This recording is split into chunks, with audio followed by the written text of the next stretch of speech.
Bonjour les amis, je vous propose ma réflexion et méditation pour le 16 mars 2026, élaborée spécifiquement à partir des textes liturgiques du jour. Lundi 16 mars 2026, lundi de la 4e semaine de Carême.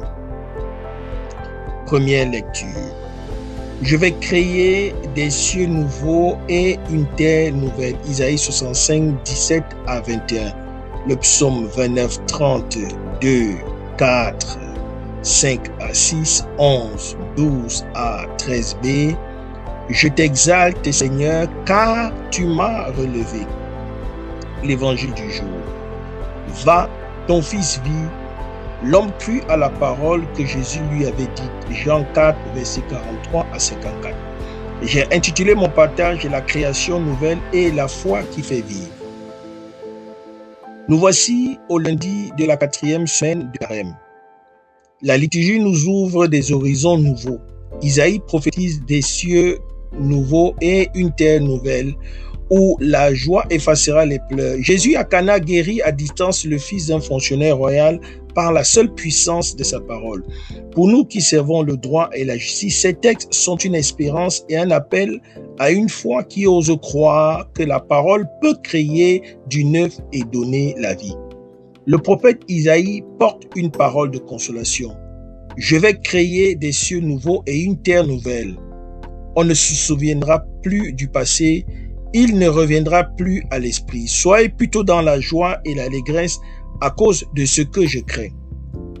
Dieu annonce un renouvellement total de la création. Plus de pleurs, plus de cris, plus de deuil. La vie sera longue et paisible. Chacun pourra jouir du fruit de son travail. Cette vision est une source d'espérance pour nous qui sommes souvent confrontés aux échecs, aux injustices, aux lassitudes du quotidien professionnel. Dieu nous promet qu'il fait toutes choses nouvelles. Dans l'évangile, Jésus accomplit cette promesse de manière concrète. Il revient en Galilée à Cana où il avait changé l'eau en vin. Un fonctionnaire royal dont le fils est mourant à Capharnaüm vient le supplier de descendre guérir son enfant. Jésus lui dit, va, ton fils est guéri. L'homme croit à la parole de Jésus et repart. En chemin, ses serviteurs viennent à sa rencontre et lui annoncent que son fils est guéri. Il s'informe de l'heure, c'était à la 7e heure, exactement au moment où Jésus avait dit, va, ton fils vit. Alors, lui et toute sa maison crurent. Ce récit est magnifique. La parole de Jésus est efficace à distance. Elle crée ce qu'elle dit. Le fonctionnaire royal n'a pas besoin de signes spectaculaires. Il croit sur la parole. Sa foi est mise à l'épreuve. Il doit rentrer chez lui sans autre preuve que de la promesse. Et cette foi est récompensée. Il se trouve que son fils est vivant. Jean note que c'est le deuxième signe de Jésus après celui de Cana. Pour nous, professionnels du droit, ce texte est riche d'enseignements. Nous manions la parole quotidiennement. Parole de loi, parole de jugement, parole de conseil. Mais avons-nous la foi que notre parole, habitée par l'Esprit, peut créer du nouveau, apporter la vie?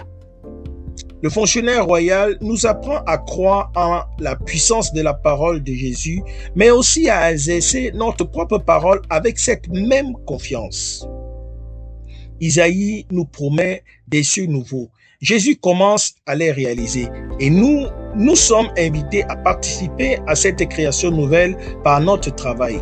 Chaque fois que nous rendons une décision juste, que nous prononçons une parole de réconciliation, que nous conseillons avec intégrité, nous contribuons à faire advenir cette terre nouvelle où la justice habite. Le psaume 29 chante la reconnaissance de celui qui a été relevé. Je t'exalte, Seigneur, car tu m'as relevé. Tu n'as pas permis que mes ennemis se réjouissent à mon sujet. Tu as changé mon deuil en une danse. La guérison du Fils est une résurrection, un passage de la mort à la vie. Et nous, dans nos métiers, nous sommes appelés à être des instruments de cette résurrection en apportant la vie où il y avait la mort juridique, l'espérance là où il y avait le désespoir. Puissions-nous, en ce lundi de Carême, accueillir la promesse des cieux nouveaux. Puissions-nous croire comme le fonctionnaire royal à la parole de Jésus qui fait vivre. Puissions-nous, par notre pratique professionnelle, être des artisans de cette création nouvelle où la justice apporte la joie et la vie. C'est mon souhait, ma prière pour vous tous et pour moi-même. Merci d'avoir écouté. Bonne journée à tous et à toutes. Je suis la terre du Christ.